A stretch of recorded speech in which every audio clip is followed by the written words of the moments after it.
is Bold TV. Morning to you, beautiful people out there. This is Oge, and we are on to another episode of Bold TV. So you're welcome. And with me, I have amazing women in the house. And together, we are going to be discussing the topic, entrepreneurship and self-employment for women with disability. If you've been joining us here, I want to say we appreciate you for all your support, viewing, liking, and even reaching out to others to see what we are doing.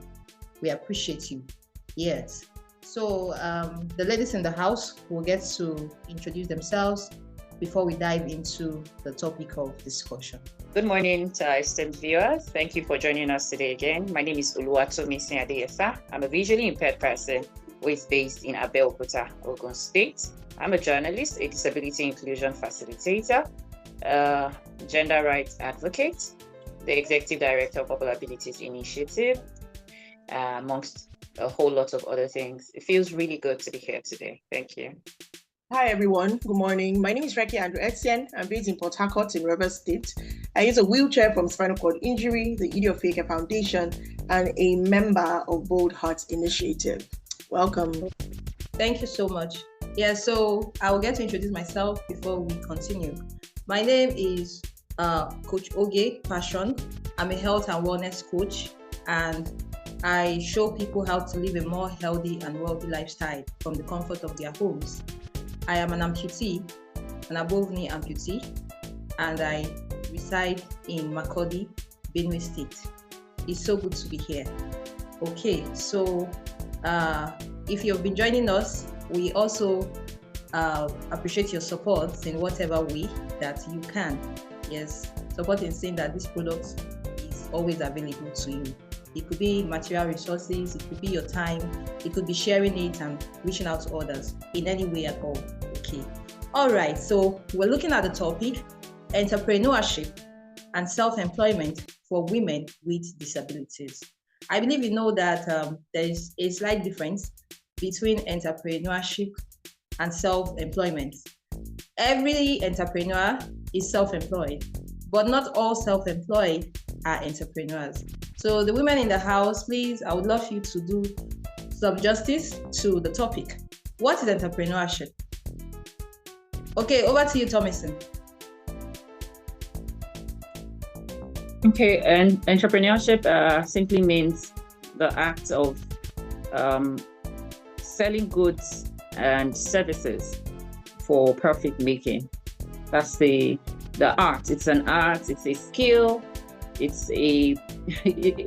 requires a whole lot of expertise as well for you to be called an entrepreneur.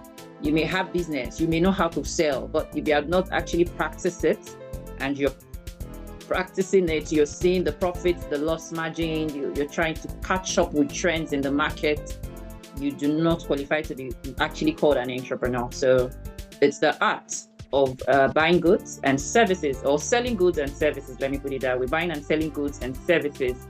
So it could be a physical product, or it could be rendering services. Maybe you're in the laundry business, or you are in the communication business, or something that evolves around services. So when you sell services, when you sell products, so either of course, when you do business, the bottom line is you want to make profits, you want to grow your business, you want to emerge. So when you do all of those things to make profits is entrepreneurship. Thank you. Okay, thank you. So the bottom line is for you to make profit. Okay, amazing. Yes, entrepreneurship is actually about selling. Probably you have a new product or the products you want people to buy. And the thing about entrepreneurship is, first of all, there is a need identification. You need to identify a need, and then you create a product or a service, or let's say a business to address that need. Yes, but when it comes to self-employment is all about working to make your money. So there is a little difference between the two. The individual works for himself rather than maybe be an employee. The whole essence is for him to make profit as he sells. Yes, but then an entrepreneur He's more of a leader, more of a strategist, and he builds systems or creates systems so that other people too can be involved. So an entrepreneur might or may not be operating in the business, but business is going. But for a self-employed, he has to be the one doing virtually everything in that business. So now, bringing it to the point where it relates to women with disability. Whether you're an entrepreneur, whether you are self-employed, what's the most important thing is you have something doing, you have a business running. Because the fact is, you can do something for yourself. That's the point we are trying to raise. Because there are lots of opportunities. That's what the second point we'll be addressing now. There are lots of opportunities for people. The fact that you have a disability as a woman or as a person does not stop you from leveraging on these opportunities. So rather than being dependent on, say, a job, or you don't have anything doing, you don't have assistance, I think you could start something. You could either be an entrepreneur or be self-employed. Now let's look at opportunities that are available for women in entrepreneurship. There are lots of opportunities, like you said, in entrepreneurship. And the first thing is to identify a need within your community. Okay, so for instance, I sell data. I sell airtime, and I've been doing this since 2019. So at the time I started, I want to share from my own experience now. At the time I started, what I discovered around me was that people were complaining, oh, MTN data was so expensive, and then, oh, sorry, I shouldn't mention names, right? Okay, the yellow data was so expensive, and then it dries away quickly. And so I just talked to myself. I used to have a data vendor at that time who sells data for me at a cheaper rate. And the strategy I used was so if, for instance, when I buy from the original source, I'm buying worth of 2,000 naira. I buy that same worth of 2,000 naira from my data vendor, and I get more data. So if, for instance, when I was buying from the original source, I was getting maybe 2 gigabytes. Now, because his own data was cheaper at the time, and I buy that same 2,000 worth, I might be getting 5 gig. So at the end of the day, I end up, using it, and so I enjoyed it. And I just approached the guy that, Pomo, are you willing to show me the way? Okay, no, I think I didn't approach him at first. So I just said, okay, I wanted to start selling.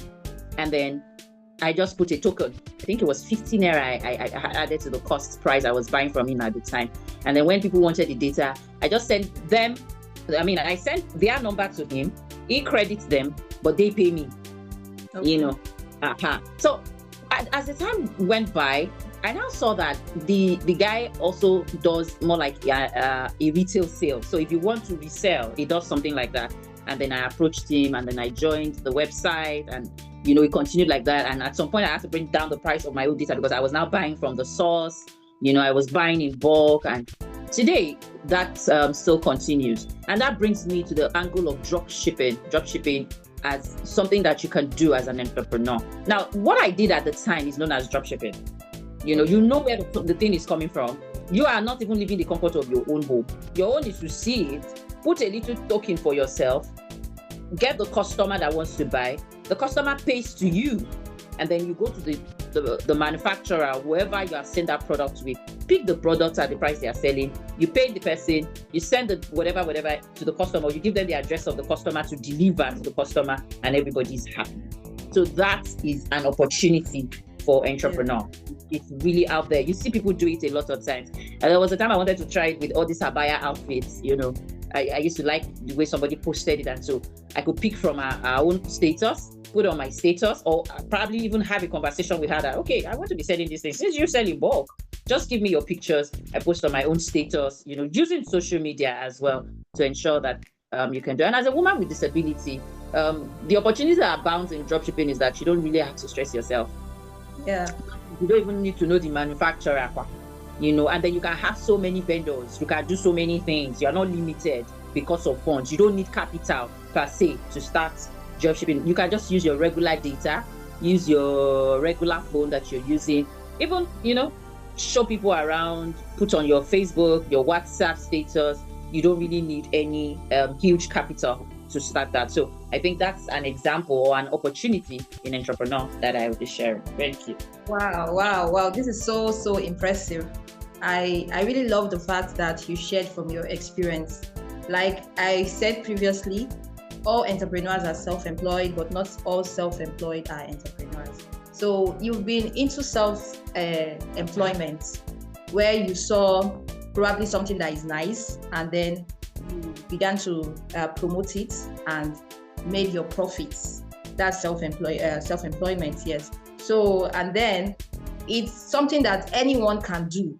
Like I was reaching out to a client today. I said, you can do these things. Just post on your status, post on your Facebook. People ask you about, you don't need to have these things handy. You don't need to have money to start. You don't need any much knowledge. Just copy and paste, copy and paste. People like it, okay. You go back to the person that has it, just like in your case, and get it, and it's delivered to the person. You stay in your house, the person stays in his house or his office, he gets his product, money is sent and all that. So easy, so nice. So tell me why anyone wants to be able to do it. Tommy saying you are visually impaired, and you shared with us how you sell data and also abaya, a type of clothing. Yes, you could do these things because you post on your status and then people want to buy them. So it's really a great opportunity for anyone. There is no excuse whatsoever. So you talked about drop shipping. That's what it is. You don't need to have these things. You don't need to pay monies and all that. So some other opportunities that I could list briefly. One is consulting and coaching. Yes, but for instance, from my own personal experience, I've been a coach, a health and business coach for many years now, and I do these things online. I don't need to go to places. You know, I consult. Even this afternoon, I consulted with someone in Lagos, and he got his products where he is. You understand? I am creating a system of such kind of medical professionals who use it. You see, so it's something that I can do from the comfort of my home. While we were talking, the doctor had to call me doctor. He now forgot. There were certain things he was telling me. I had to tell him, break it down to layman's terms so that I can understand. I've got the solution you want, but I need you to break it down. And then he said, oh, I forgot that you aren't a doctor. So you understand. So these are the things. I consult and I coach. Another thing is freelancing is really a great opportunity. Some people are good at writing.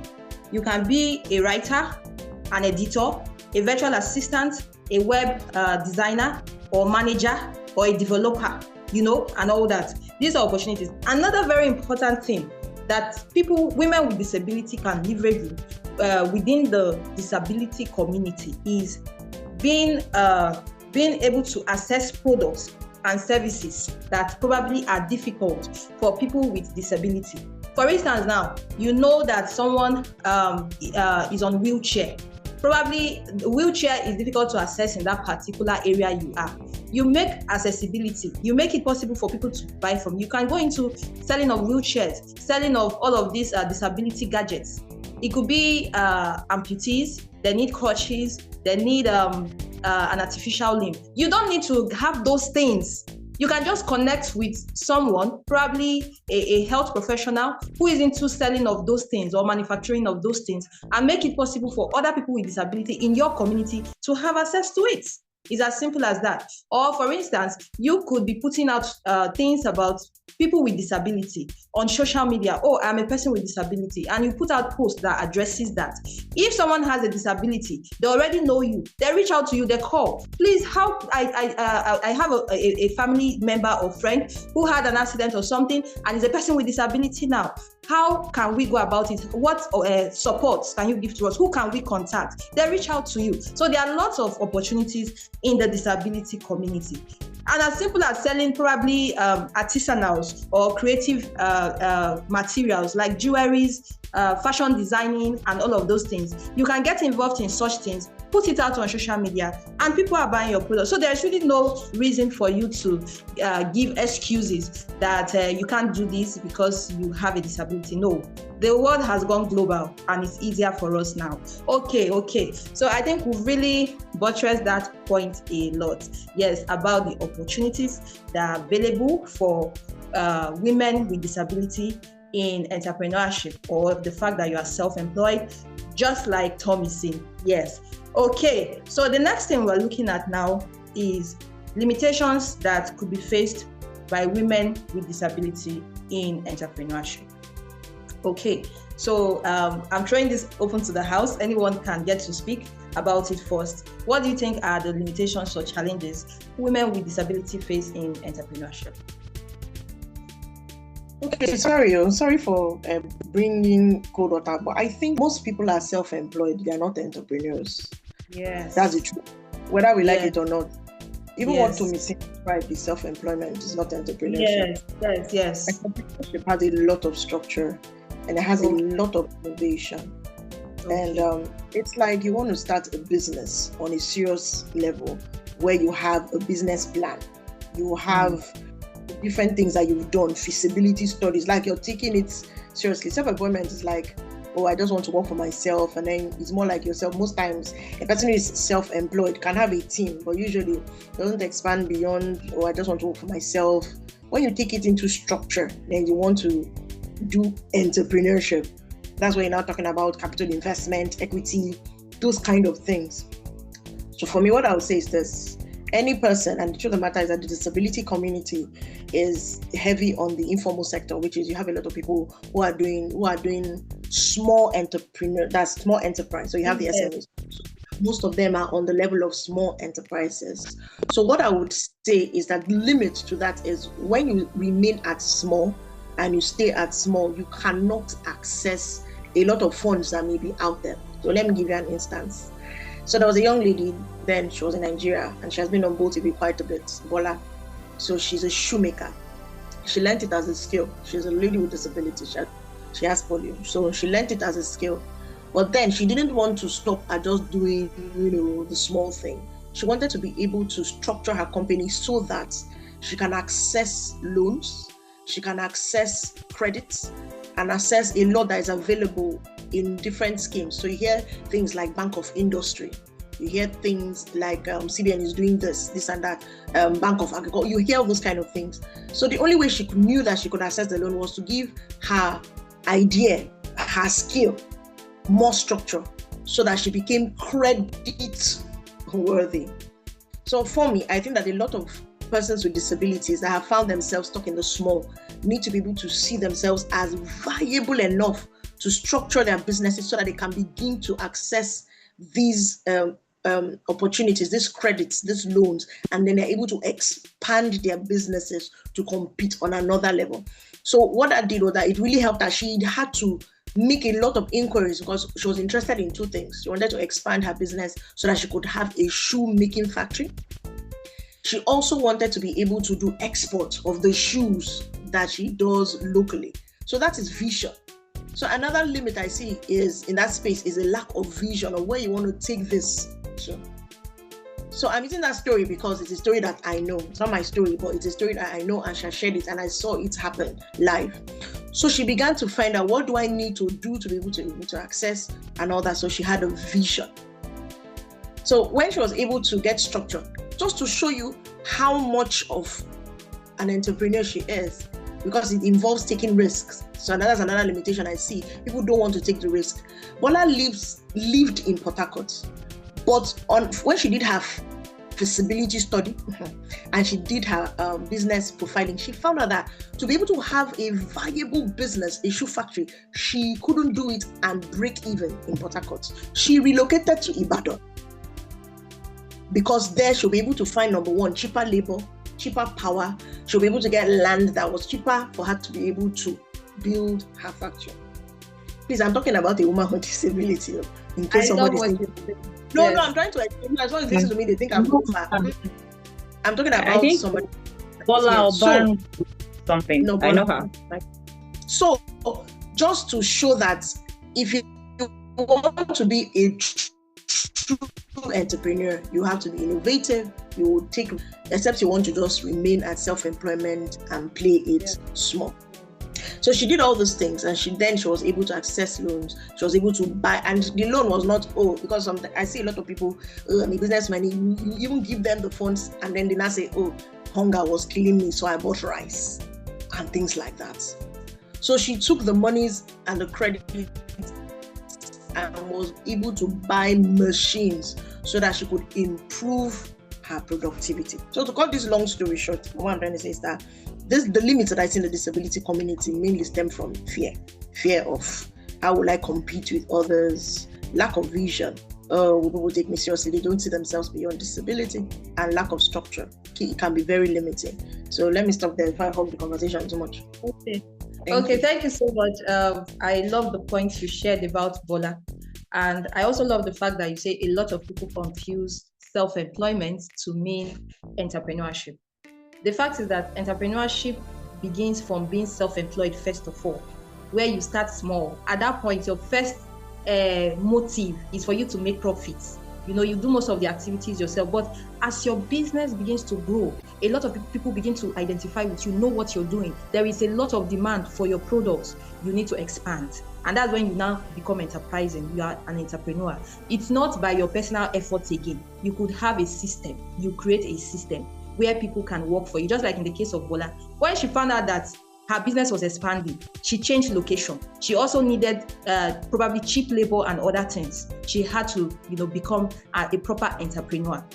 So these are the things. And even Robert Kiyosaki, in his cash flow quadrant, he made us to understand small business and then big business. Big business involves system, but for small business, you are doing everything by yourself. You understand? Because it is still small, you can manage it yourself. Okay, so next, I think Afyong just joined us.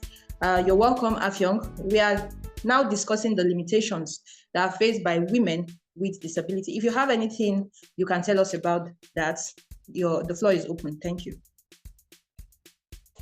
All right, thank you. So I apologize for coming in late. Hello, everyone. My name is Afyong Etem. I am a co-host on Bold TV, member of Bold Arts Initiative. I live and work in both Akwa Ibom State, and I use the chair from spinal cord injury. Now, so to your question, talking about limitations, yes, we mentioned the lack of vision, fear, and then another thing is what I call staying power. In many cases where many entrepreneurs fail is because, like you said, there are no systems in place and no consistency.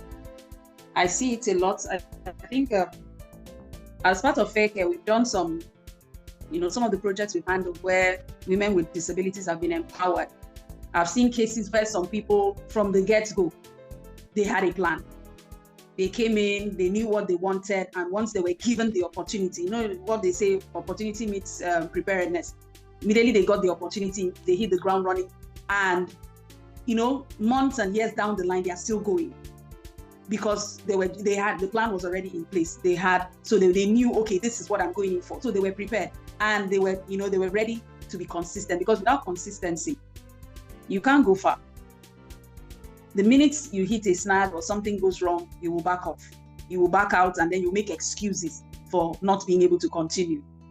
And then another thing that I see that many women with disabilities, limitations they face is it's purely mental, how they see themselves. Many women with disabilities have been conditioned to think that the only way they can go far is if someone helps them. The only way they can make progress is if somebody must always, step in. And so many of them don't even see the power they carry. They don't even see what the value they carry and what they are capable of, because they've been taught to see themselves as people who always need help. Yes, you can't be an entrepreneur. You can't go far without the help of others, but you must be the one who starts it. You will start. So if you don't even see yourself as capable of starting, nobody will be inspired to join you. You have to generate the steam. You generate the energy that will attract others. So if you don't even see yourself as capable, then nobody will be willing to. Nobody wants to join a failing team. Everybody wants a winning. You see a winning, something that is working, you will join. Yeah. You won't want to go where somebody does not know their left from right. So it starts with the individual. You decide, am I capable of bringing more to the table? Can I add? Do I have value to give? When you realize that, then you will be able to step out. And even as I'm a person of faith, so as the Bible says that your path shines brighter and brighter. Why? Clarity comes with movement. With each step you take, it becomes clearer. Oh, this is what I should be doing. This is what the next step is. But if you're not even moving at all, you will not know what the next step is. But you have to start. So consistency is key for you to be able to, maintain a business, to be able to run a business that you can maintain. You have to be consistent. And that involves having systems and processes. And then we now talk about self-belief. In fact, the starting point should be self-belief. You must believe in yourself first. Before anyone else can even see the value in you, must be the first person that believes in yourself. If you don't, then people will tend not to believe in you. Nobody will pitch their tent with you if you haven't even put up the rods. At least if people see you trying to nail something, they will come and help. But if you're just sitting there and doing nothing, people will walk by. So it starts with you as the individual. Okay. Thank you so much. You have shared a lot, and what you said is so valid. Yeah, so I believe people are hearing. There is nothing you can do. Your mindset is number one. And then, of course, you need people. You need a whole lot in order to be enterprising, because entrepreneurship draws a lot. Yeah, so you need these traits in order not to face limitation or to get out of your limitation. Okay, thank you. So can we hear from Tomisin? What do you think are the limitations faced by women in business? Okay, so the two speakers who have spoken have talked about internal factors, internal limitations, especially the ones that is directly from you as the woman who is with a disability who wants to go into business. So I'm just going to move on to talk about other factors which are external now, which you probably do not control as a woman with a disability, but of course it limits you. It makes you do excessively more. I have seen women with disabilities in business. I've seen women without disabilities in business. And when you put it on a pedestal, the woman who is with a disability in business does excessively more. Because in the first place, the society does not even think you should be doing anything. The society thinks that you should just stay at home, not do anything. What do you need money for? I mean, why do you want to stress yourself, in quotes? So that is a limitation. I've seen a lot of people who have attempted to do one business or the other, and their disability keeps coming in the line. For instance, take catering, for instance. The society has its own bias, the stereotypes. And then if you want to go into cooking, outdoor cooking, large scale cooking, the first thing you come in contact with, whether you are the cleanest person, it doesn't really matter. Whether you are very clean, your food tastes nice. Maybe now when they buy it, they go, no, say the food tastes nice, right? But the stereotype, the bias, that negative bias they are coming with, like, oh, what's she going to cook? This person we know they see, we want to cook. She will remember to put salt, That stereotype also, is a limitation for either in self-employment or even in entrepreneurship. So that is one. Another one will be access to opportunities, structural opportunities. Let me put it that way. And so I remember Freki talked about Bank of Industry. She talked about Development Bank of Nigeria, the CBN, microfinance banks, and things like that. A lot of times, these are not opportunities that consider persons with disabilities. So the moment it's known that you're a person with disability, there's an adage in my place that says that, let me say it in Yoruba and then I'll transliterate. It says, Ojawoni afoju mata towo ma pe, which means, what kind of business will a blind person do and the money will complete? So it's assumed that let's just help them. Let's just give them. And so, for instance, if they are giving every other person 200,000, they won't give you 200,000. They won't give you 200,000. You are likely also going to continue going. And then at some point, maybe one or guy will just look at you and be like, okay, let's just give them something that even when they return or they don't return, it wouldn't, really matter.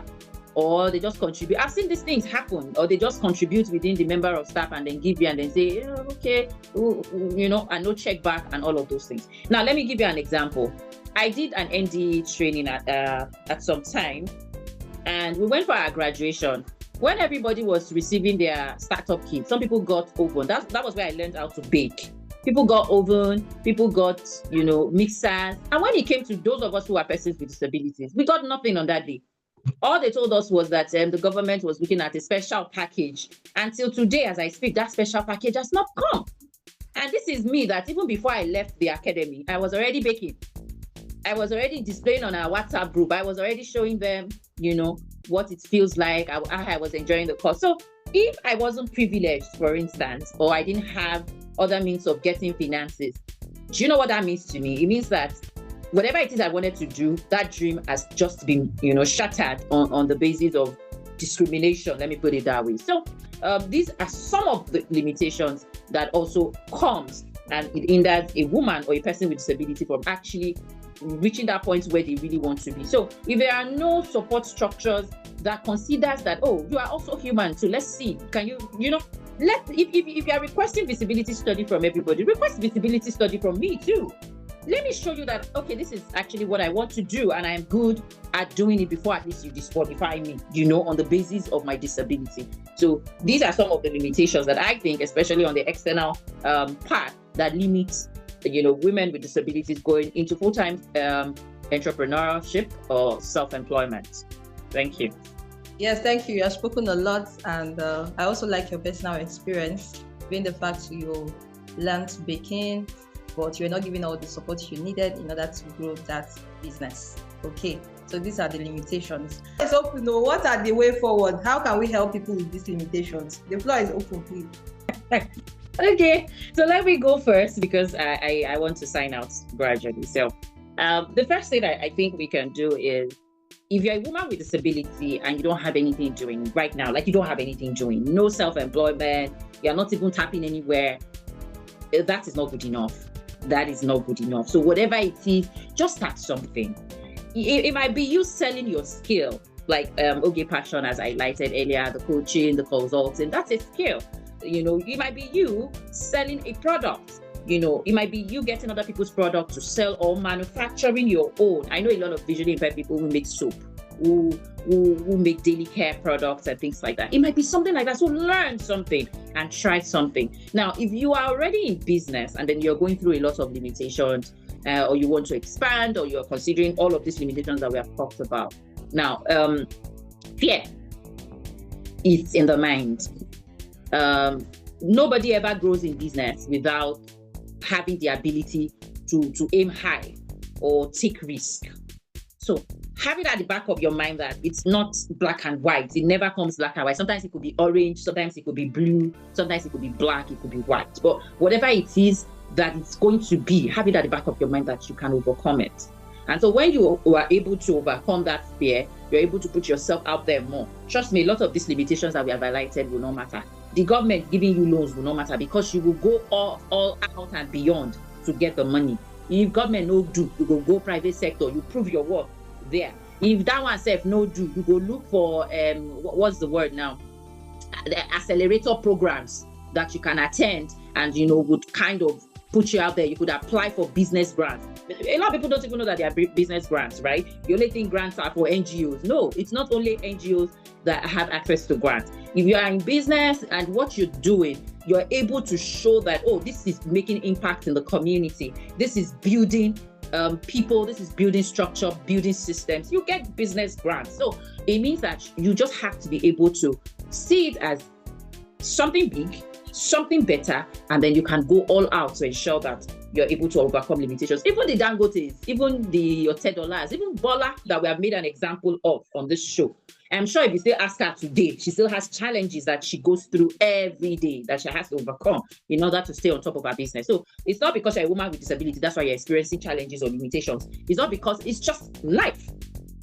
Life has a way of dealing with you, throwing lemonades at you, throwing lemon at you. Your own is now to make lemonade out of that lemon. So I feel like when you're able to overcome your fears, when you're able to put yourself out there more, when you're able to take risk, then you can be better in your entrepreneurial journey. Thank you. Wow, it's really been a great time sharing ideas and thoughts with you all. The topic, entrepreneurship and self-employment for women with disabilities. So women out there, women with disabilities, there's really no excuse whatsoever. There is nothing you cannot do, okay? You can be a self-employed, you can also be an entrepreneur. So it's up to you to think or you can even start from being a self-employed and then expand to being a full-time entrepreneur. Okay, so you've heard a lot from us and I believe you've learned one or two things and which you're going to implement, I trust. So if you're watching us, you love what we're doing, please also share and tag other people who this broadcast might be of interest to. We love and appreciate you and we hope to see you in our subsequent episodes. So thank you for watching. Also thank you to our hosts and co-hosts. people that have made this session an amazing one. I appreciate you all. So this is like me saying goodbye, and do have a wonderful weekend.